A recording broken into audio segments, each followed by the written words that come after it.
Hello and welcome back to another episode of the Reincarnated Radio Podcast. I'm your host, Dave Stishan, and every week I'm bringing you another one of the scariest, creepiest, and most skin-crawling tales of terror that the golden age of radio had to offer.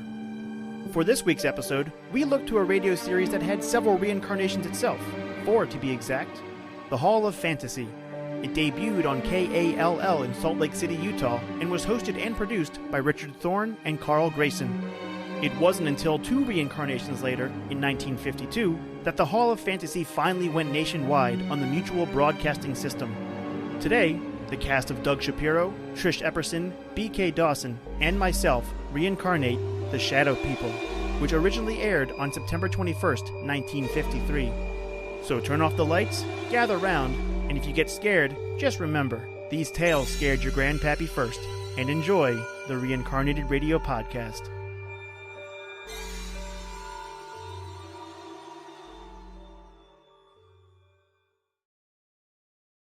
Elaine, have you seen anything else since you spoke to me last?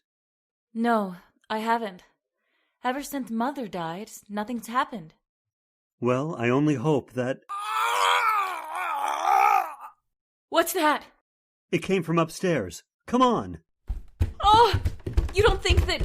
I don't know what to think. I only hope that... Oh, David, if anything's happened to him, We'll see in a moment. There's no light on in his room. You wait here, Elaine. Where's the light? Over to the left.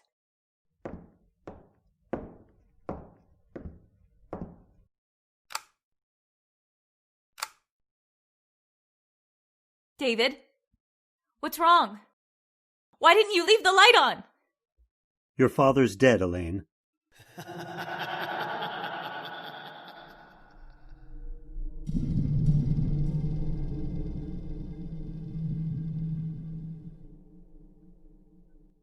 Somewhere along the line of your life, you've met them. You have come in contact with the Shadow People.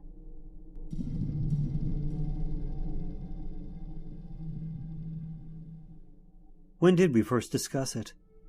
Oh yes, Brian and Elaine and I. It was in my apartment. There was only one light on in the entire place.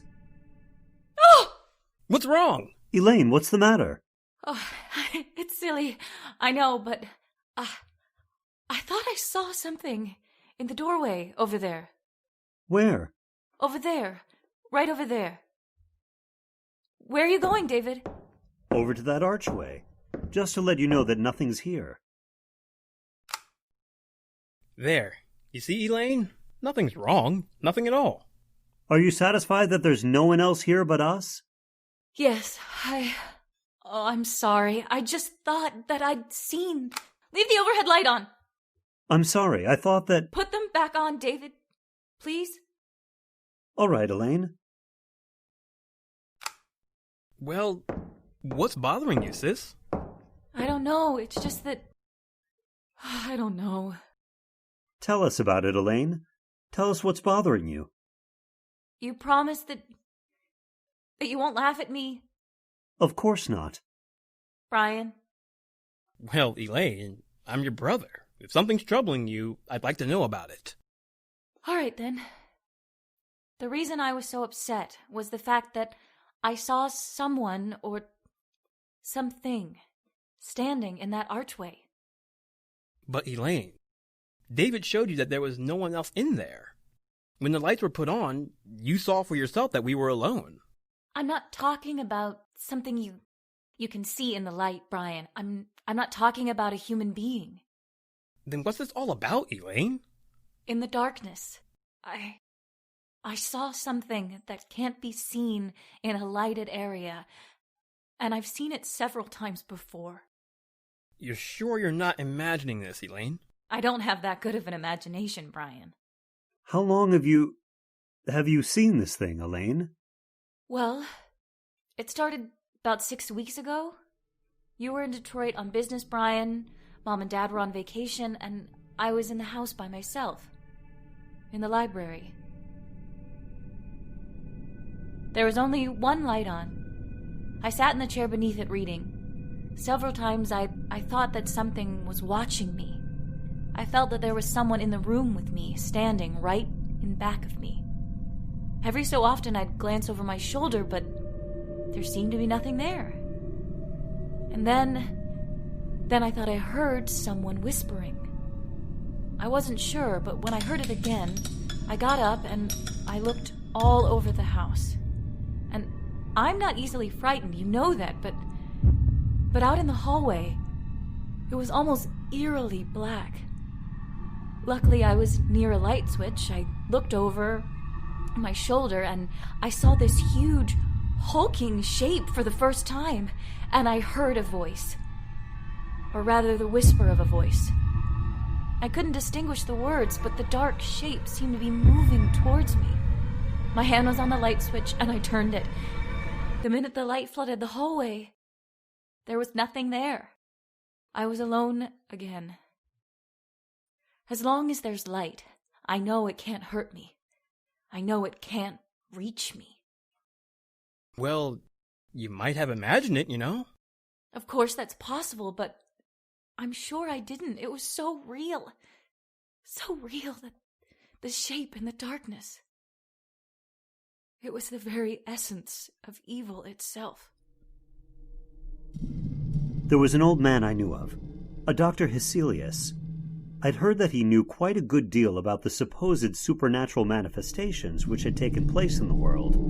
I went to him to see if he knew anything that might explain the events of the story Elaine had told us.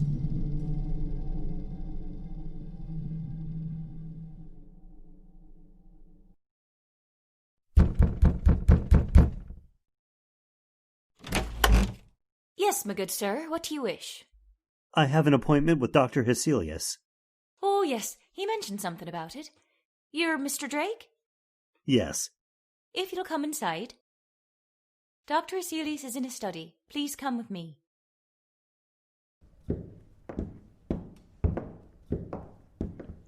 Doctor, a visitor for you. Oh, yes, bring him in.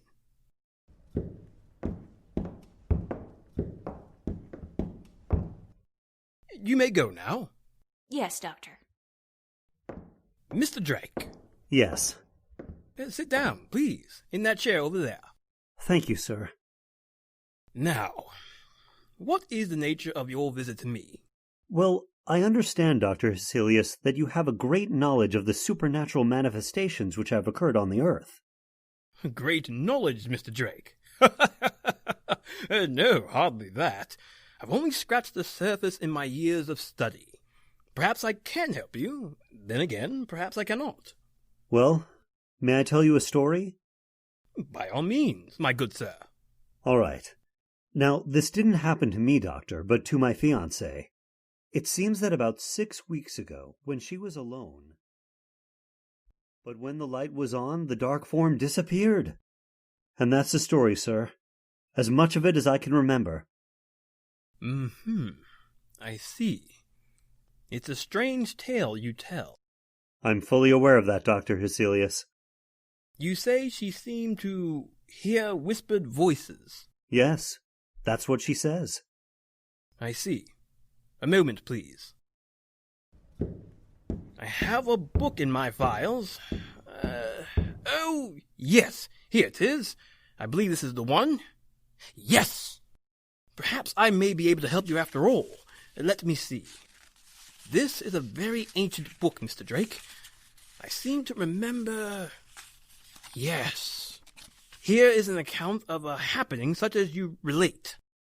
And we shall live on this earth, and they shall not see us. Yes, it has been foretold by the ruler of darkness. They who live by day and retire to sleep by night shall never know that we walk with them, that we watch them, that we wait for our chance. Only in the night will they see us, for in the daylight we are not seen. Only in the night, when the darkness grows together, the forms of the shadow people are shaped from the blackness. They will know of us.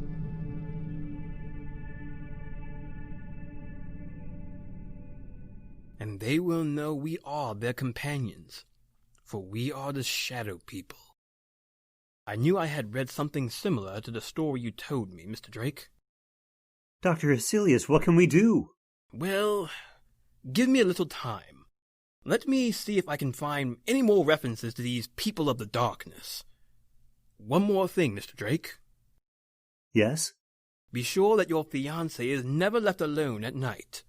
Be sure that there is some living thing, animal or human, which accompanies her every second of the night.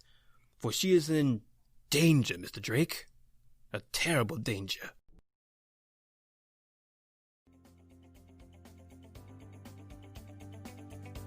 Two Broke Nerds is a podcast featuring two friends, Alec Kerr, a film geek, and Brian McElhenney, a music geek, talking about whatever they want to because, well, what else are they going to do during a pandemic? Reincarnated radio actor Doug Shapiro recently joined the Broke Nerds to discuss working as a business role player and standardized patient and how he's flexing to the new normal as an actor in New York. Two Broke Nerds is available on Anchor, Spotify, Apple, Overcast, and Bullhorn.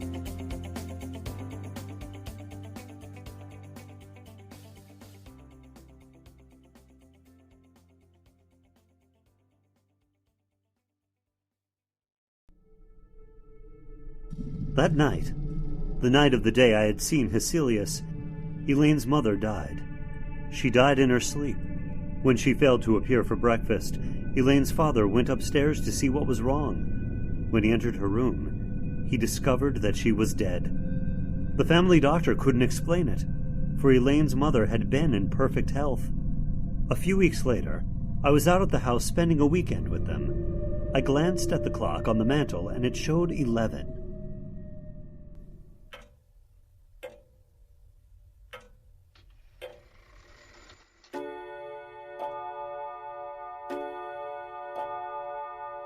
I can't understand why Brian hasn't returned from town. He said he had some extra work to catch up on. He told me this morning he might be late. Well, 11 o'clock. I'm going upstairs. Glad you came out, David. Good seeing you again. It's a pleasure to be here, sir. Well, don't stay up too late. See you both in the morning. Good night. Good night, Dad. Good night, Mr. Davis. He isn't the same, David. Ever since Mother died, he hasn't been the same. I didn't realize that until tonight. He's changed. I only hope he'll start living again. Ever since she died, it seems that a part of him died with her. Elaine, have you seen anything else since you spoke to me last? No, I haven't. Ever since Mother died, nothing's happened. Well, I only hope that... What's that? It came from upstairs. Come on! Oh, you don't think that... I don't know what to think. I only hope that... Oh, David, if anything's happened to him, We'll see in a moment. There's no light in his room. You wait here, Elaine. Where's the light? Over to the left.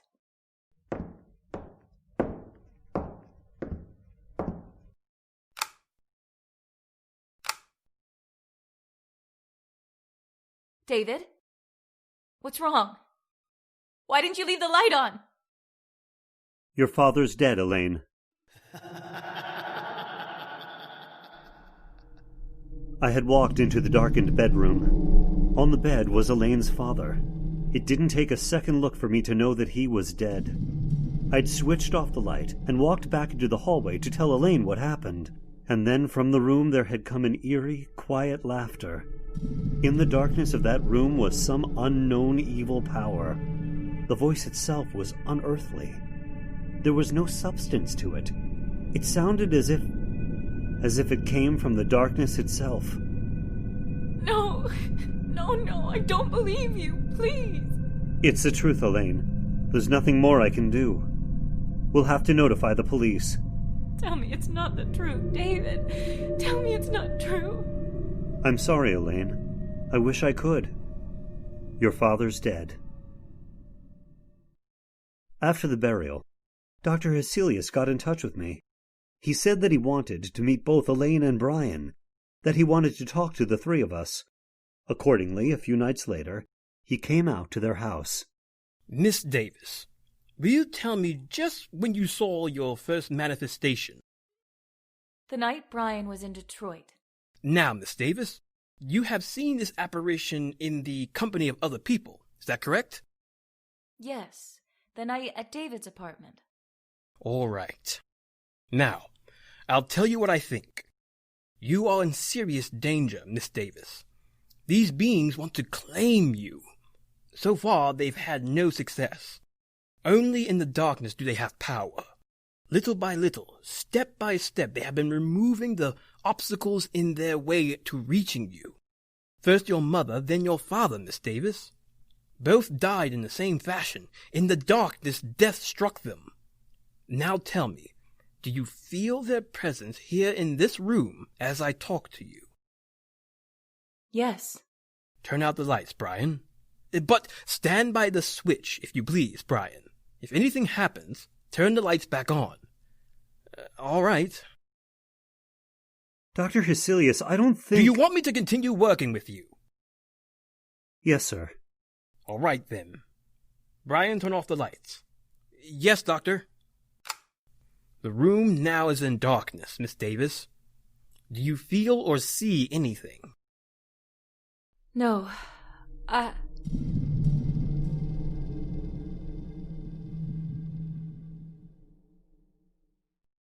Yes. Yes, I do. Do you see anything? Yes. Doctor, I don't think... Be quiet, you fool! I know what I'm doing. In front of me, the darkness gathering together into a huge, terrible... Not only do you see us, Miss Davis, but everyone else in the room will also see the vague shapes forming themselves in the blackness. We do not want you, Dr. Hecilius, the girl. We advise you to drop this case. You'll only bring down the wrath of the shadow people upon your head. The girl, we want the girl. Do not stop us. Let us take her. Now. The lights! Turn on the lights! They're gone. Miss Davis, are you all right? Yes. Yes, I am. Just as she said, the darkness, I saw it form into something too. So did I. What are we going to do, Dr. Hecilius? At the present moment, I don't know. But this much I do know. You must leave this house. Immediately. You must try and get out of their reach. I don't know if it's possible. I hope it is. I shall have to return to my home. I must learn if there is some manner by which we can defeat these creatures. For the moment, leave this house. Dispose of it. Any matter you may see fit, but leave this house. We spent the night in my apartment, the three of us. The following day, Brian and Elaine made arrangements to dispose of the house. In the afternoon, Dr. Hecilius called me and asked that I come to see him. David, I'm glad you're here. Anything new, Doctor? Yes and no. You realize, of course, that this spiritual manifestation is not new, that it has gone on for centuries. No, I wasn't aware of that. It's true, David. De Maupassant wrote what was supposedly a fiction story about the manifestation, David. He called it the Horla. However, according to the information here on my desk, it was taken from an actual case history. Of course, he embroidered the story, added a few touches to something he didn't realize actually existed. But have you found anything with which we can fight them? Everything depends on an answer I received from a colleague of mine in Paris, Dr. Henri Renaud. I dispatched a telegram to him last night. Well, why hasn't he answered by now? There are certain things that must be done. It will take a few days, I'm afraid. We have to wait, David. There's nothing else we can do. In the next few days, the house was sold, and Brian and Elaine moved into a newer, more modern home a few miles from my apartment. Hecilius said it might take a few days for them to build up their power. I spent the nights at the new house. The lights were left on, and I watched for any unusual occurrence. In the daytime, I'd return to my apartment and get some sleep. About 4 days after Elaine and Brian moved into the new house, I was at home when Hecelius phoned me.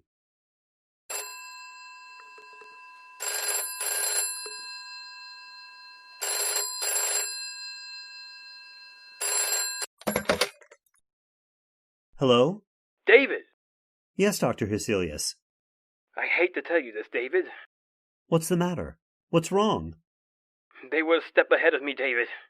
I just received word that Renaud died, or was killed, at the very moment I sent the telegram to him.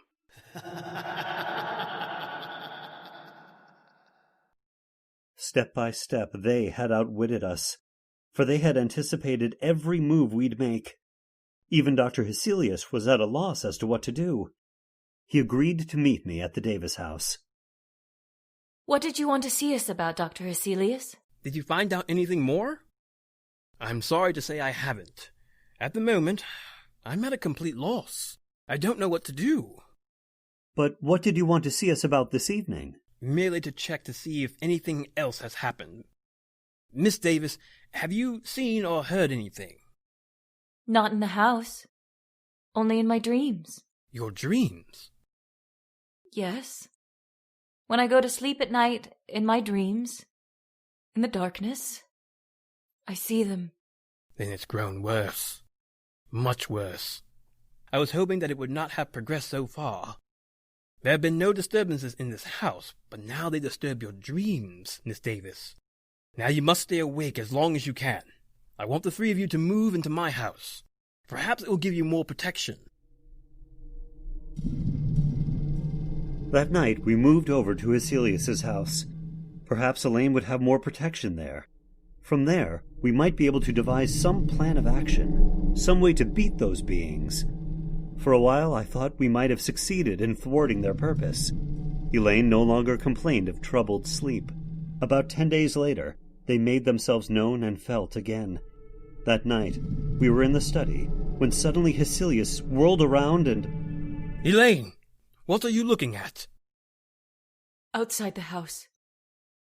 Right where the light leaves off. I see them. She's right, Dr. Hecelius. I can see them too. What should we do, Doctor? Nothing. What do you mean, nothing? There's nothing we can do. But we can't do anything, Brian.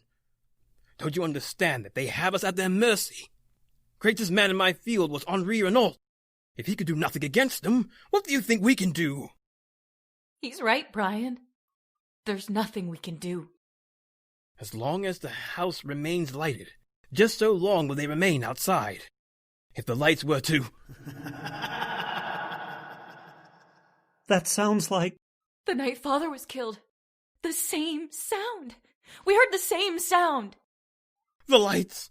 What happened to the lights? Be quiet, please! I thought of this emergency. A candle. That's right, Miss Davis. As long as this burns, this one candle, we'll be safe, for they cannot advance into the light. They are limited by the darkness. As long as the candle burns, they will have to remain outside this room. Around you, in every room of the house, in the darkness outside, we are around you. This time, you shall not escape. This time, we will claim you. Take it easy, Brian. I can't stand it!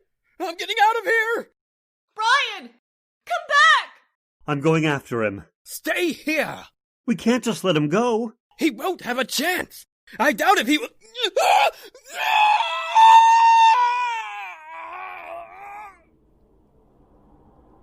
Miss Davis, I'm afraid that your brother is dead.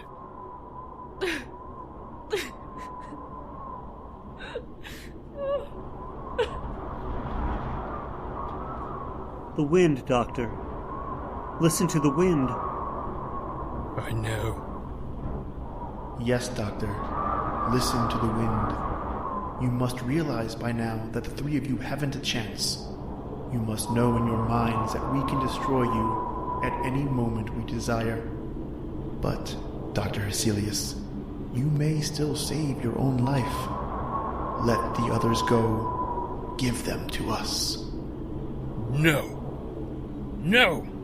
You will have to take all of us! Shall we destroy your life? Shall we move in on you now?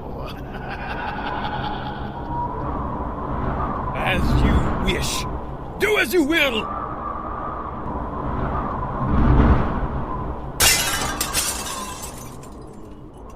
I'm sorry, David. The candle is out. In the darkness, the figures in the darkness.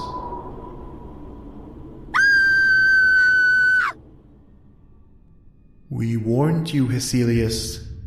You and the others are dead now, and we shall live on the earth, and man in the day shall not see us. They will know that we will wait for our chance, that we walk with them. Only in the night, when the darkness grows together, and the forms of the shadow people are shaped from the blackness, they will see us. Then they will know that we are their companions. Look next to you, there, in the shadows.